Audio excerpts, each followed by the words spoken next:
Hello friends, do you know what is the difference among cost, price and rate?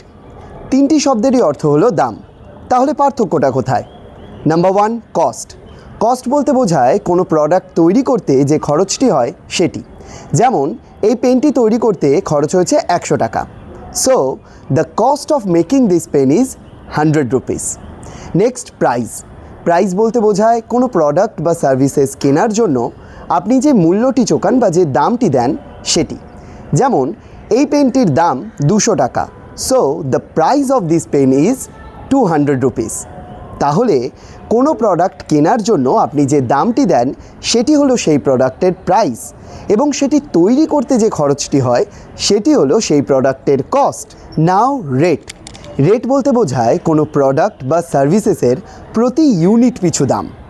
যেমন চালের দাম প্রতি KG 50 টাকা, প্রতি KG, right, per unit. So the rate of rice is 50 rupees per KG. বা দুধের দাম প্রতি লিটার 60 টাকা, প্রতি লিটার, রাইট, পার ইউনিট।